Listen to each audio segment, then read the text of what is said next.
Okay, this video is basically explaining how your 5S3P harness works. Um, I'm going to just start off with some of the smaller pieces first and kind of go in a specific order all the way to the batteries. Alright, you have this little piece right here. This end connects to your controller, and this end interfaces with the second part of your harness. You have a pre-charge resistor on your harness, so your controller doesn't have two positive wires, which is what is needed for the pre-charge. So this little dongle creates that for you. Alright, now moving on to the second part of the harness where we get the pre-charge to plug into this, and I'm going to show you the exact order on how to plug that in.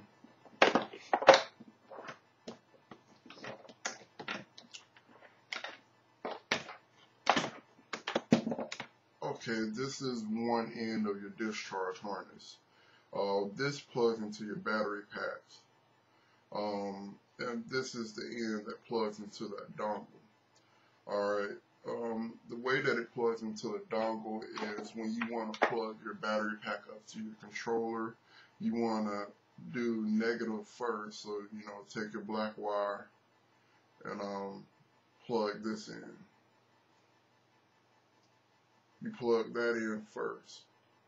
Then when you now before you connect the big red wire, you want to connect the small red wire with the little black box. This is your pre-charge. This slowly charges up the controller so that you don't get a spark when you plug in your battery pack. So there's a small wire on this end, and then there's your pre-charge over here. You plug that in next. Alright, so you have like your big negative wire and the pre-charge wire plugged in. You want to plug in the pre-charge for about 5 or so seconds, and then you can plug in your main positive wire. Alright, then you should have something that looks like this. Now, when the main big positive wire, when that's plugged in, you can go ahead and safely disconnect the pre-charge, because the pre-charge will put a small drain on your battery. It's really small. You could leave it hooked up, but I'm just telling you, just to create a routine, is you hook up the black, you hook up the pre-charge, you hook up your main positive, and disconnect the pre-charge when you're done. You can just like zip tie these together or do something like that so that it isn't hanging loose like that, but just disconnect this when you're riding and when you're done. And when you're done riding your bike or parking somewhere, just make sure you disconnect this, because like I said, it'll create a small discharge in the pack, and you don't want to come back either a day later or something and you realize that your battery is like slightly lower than what you left it. Alright, going to the fuse portion. This is it's called a mini it's called an AGU fuse holder, and right now there's a 50 amp fuse in there. Not sure if you can see it. This is a little squiggly line in there. This should carry a lot of current. It should carry 50 amps, but you can should be able to peak up to 80 or so amps as long as you don't sustain it, because fuses, they can run quite a bit over their rating, especially if it's a gradual load. If it's like a dead short, it should blow, but this should protect your controller just in case something faults in the controller. It should protect your battery, because whatever happens to the controller is going to happen, but sometimes the controller can cause a dead short within the controller, and the battery will just be pumping juice to it. So, like I said, this stops that from happening. And like I said, it should carry a lot of current. It's pretty solid. You can take it apart. Each end screws off. I'm gonna show you that. That slides off. There's a little kind of silicone washer, and then it slides out like that. Now there's a little notch in the bottom. You can only slide this in one way, so it's really hard to mess this up, you know, just to do exactly how I did in this video. And go ahead and screw this back on.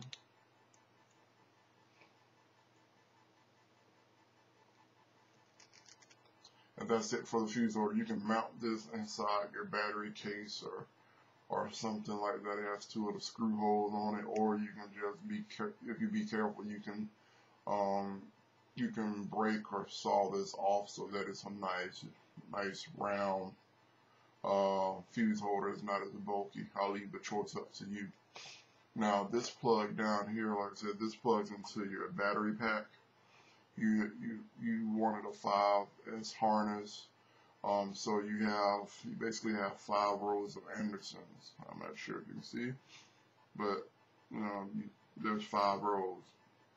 And so the little loops on the back of this, that's what series all of your packs. So this automatically makes your series connections, and it goes out to the controller end. So this is pretty straightforward.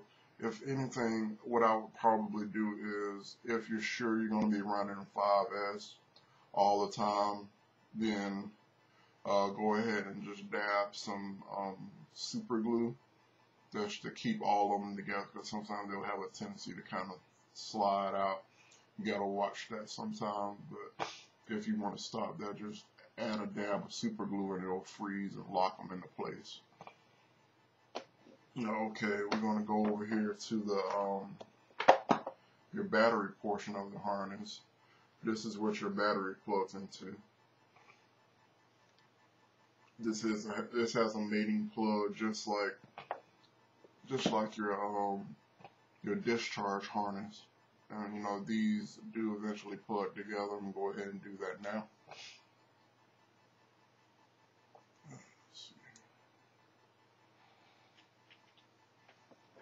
It does require a little bit of force. Alright, they're snapped in now. Alright, and so down here you have 5 rows. Like this is just one row. And there's your 3 packs that will plug in right there. And so there's 5 rows of these. And they should stretch pretty far. They should stretch all in your battery box. I measured about, 16 to 18 inches from one end to the other. So you should have plenty of room to connect these to your battery. And just remember, your battery also has a few inches on it also, so you should have no problem with it reaching. This is 8 gauge to 12 gauge. Like when you start getting into the higher P numbers, you can use the lower gauge down here, and it shouldn't affect the performance or anything. It's a lot easier for me to solder 8 gauge. A lot easier for me to solder 12 gauge versus 10 gauge or something higher down here, and it's a lot cheaper for the harness, but you still should have the same amp quality. You should still be able to pull at least 40 or 50 amps through this. And like I said, the only limitation in this harness is this right here. This can only pull anywhere between 40 to 50 amps. It can peak a lot higher for short periods of time, like when you're accelerating or something. It can peak and allow you to accelerate, but it's pretty much about 40 to 50 amp constant. And this is like, you know, my most simplest design, where you can't mess up your charging or discharging. With this harness, is very hard to, as long as you just follow the directions in this video. Now, like I said, this harness right here, the one with your fuse on, this is what you use the discharge out of. So it's so like I said, this is discharge only. Packs go here. Packs go here. Plugs into your discharge plug. Now I'm going to unplug it. Just give it a little wiggle and just pull out. It pulls out. Alright, to charge your packs, you have another cable here, and one end matches the pack plug, and then the other end plugs into your charger. So plug this in first. Plug the gold plated end in first, because if you don't, what will happen is you'll plug your battery pack in, and if these touch, they will vaporize. So you want to plug these in first into your charger, and then plug your packs in. So here's your pack side of the harness, and this should plug directly into that. Alright, so now all of the packs that are down here are paralleled for charging at I think you're running 22 volt packs. So all of those packs are parallel for charging through this one plug, and this plugs into your charger. Now there's another thing that I'm going to include in your package. There are these little clips. They either will be black or red.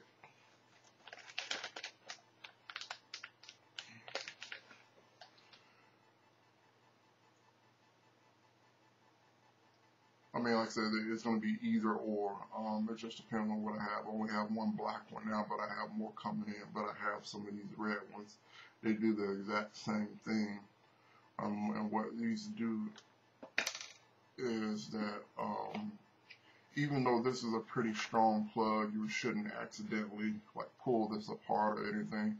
What this little clip does, it goes into those two little holes that's there. So I'm going to go ahead and plug that in just to basically show you what they do. So they plug in there. It makes it where you can't accidentally unplug it. I'm giving it a good tug. I mean, these can pop out, but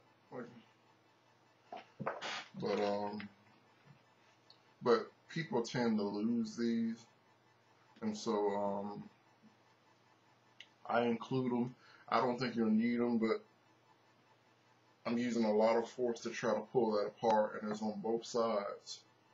And you can't pull this apart, so if it was vibrating in your bag or something, and you think it was going to come loose or something like that, trust me, it's not going to come loose with those clips in. I'm going to include 2 of them in there. And the thing is, they have little holes in them where you can put a little string in them and tie them to the harness so that you can't, you won't lose them. But these clips are really nice in keeping your stuff together. I'm not sure how you're gonna, with your parallel charge cable, you can balance at the same time, but just make sure you unplug your balance taps before you switch over to series, or otherwise you can fry your balance taps. But if you buy the cable, I think there's a 6-to-1 cable, a 6-to-1 balance cable that you can balance up to 6 packs on it. And the thing is, if you're creative, if you buy 6-to-1, if you buy 2 6-to-1s and then buy a 2-to-1 and plug those all in together, you can charge 12 packs at the same time, which, let's see, that's still not enough for you to parallel charge all your packs together. But I'm thinking that what you should do is you should charge so many blocks together, like you'll charge 3 blocks together, or charge 2 blocks together, to where this is only for balance charging. You charge 2 parallel blocks together, which should create 6 packs, and so that 6-to-1 cable would be able to plug into the 6-to-1 cable will be able to plug into 2 of your parallel banks and balance all of those packs in that bank, and then you'll just have to repeat that 3 times, but you shouldn't have to parallel charge every single charge. You just you just parallel charge.